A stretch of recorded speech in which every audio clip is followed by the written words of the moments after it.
Orígenes, um dos heróis da fé da Igreja do século III, uma vez registrou a seguinte queixa acerca das cópias dos evangelhos de que dispunha. As diferenças entre os manuscritos se tornaram gritantes, ou pela negligência de algum copista, ou pela audácia perversa de outros.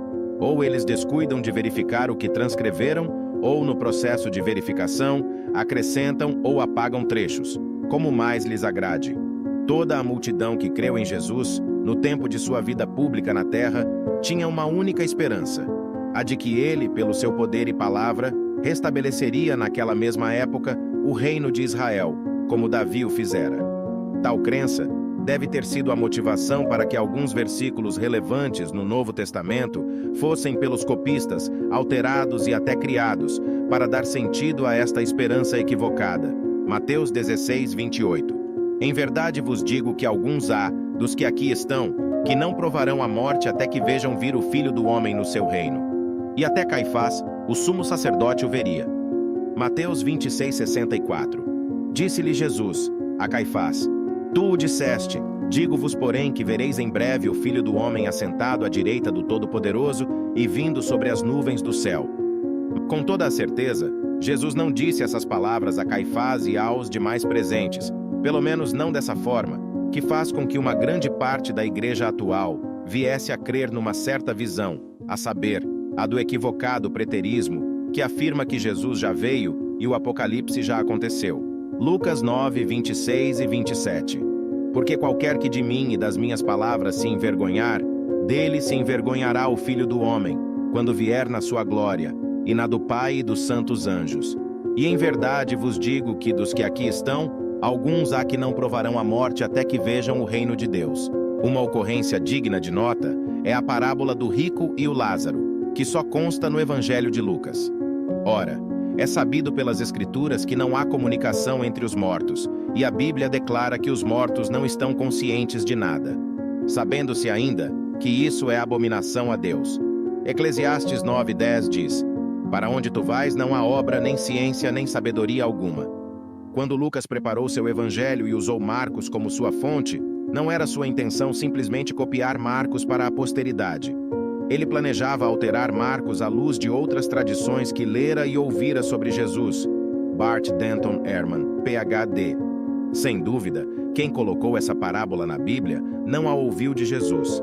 E por certo era uma pessoa com fortes influências no paganismo grego, pois essa história de alma que sai do corpo e vai para o céu ou inferno é oriunda do helenismo.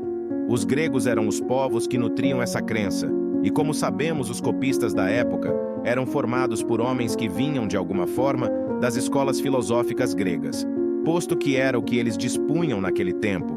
Não por outra razão, o Novo Testamento foi logo transcrito para idioma grego. Isto é simples de entender. E aconteceu que o mendigo morreu e foi levado pelos anjos para o seio de Abraão. E morreu também o rico e foi sepultado. E no Hades, ergueu os olhos, estando em tormentos, e viu ao longe Abraão e Lázaro no seu seio. E clamando disse: Abraão, meu pai, tem misericórdia de mim, e manda a Lázaro que molhe na água a ponta do seu dedo, e me refresque a língua, porque estou atormentado nesta chama. Disse, porém, Abraão: Filho, lembra-te de que recebeste os teus bens em tua vida, e Lázaro somente males, e agora este é consolado e tu atormentado. Lucas 16, 22 a 25. Importante observar que todas as parábolas descritas por Lucas começam com algo assim: E Jesus disse aos seus discípulos, ou, e Jesus passou a dizer-lhes. Já na parábola do rico e Lázaro ele diz: Ora, havia um homem rico. A respeito desta parábola, o que me vem à minha mente é que alguém, Lucas talvez, ou algum apologeta da época, com muita vontade de convencer os ricos de não serem tão usurários, criou esta parábola, com as melhores intenções, só que se utilizou da famigerada ideia pagã dos gregos, que criam na imortalidade da alma, conceito este que se opõe totalmente ao ensino da ressurreição dos mortos, que é a cereja do bolo da pregação de Jesus. O mesmo acontece na passagem de 1 aos Tessalonicenses 4:17. O apologeta, tendo que explicar o que ocorreria com os vivos, não se recordando do texto anterior, citado em 1 aos Tessalonicenses 3:13, acrescentou a frase: Nós que ficarmos vivos, seremos arrebatados juntamente com eles. A pergunta que devemos fazer é: se Lucas não esteve com Jesus e seu evangelho foi escrito com base, principalmente nos escritos de Marcos, por que Marcos, Mateus e João não relataram essa tão relevante parábola? Os gregos anteriores a Sócrates e Platão também criam que a alma continuava viva após a morte, podendo se comunicar com outras entidades. Pitágoras, famoso matemático grego do sexto século a.C., sustentava que a alma era imortal e estava sujeita à transmigração. Antes dele, Tales de Mileto, considerado o mais antigo filósofo grego conhecido, achava que a alma imortal não existia apenas em homens, animais e plantas, mas também em objetos tais como um ímã, visto que pode mover ferro. Os antigos gregos afirmavam que as almas dos mortos eram transportadas através do rio Estige para um vasto domínio subterrâneo chamado de o mundo dos mortos. Ali, juízes sentenciavam as almas quer ao tormento numa prisão com muros enormes, quer à bem-aventurança no Elísio.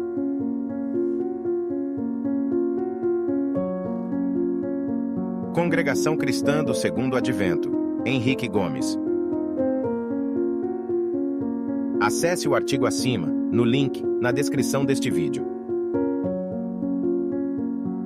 Yahushua. O verdadeiro nome de Cristo significa o Eterno salva, o nome acima de todos os nomes. Atos 4, 12. Congregação Cristã do Segundo Advento, o Advento, segunda vinda de Cristo.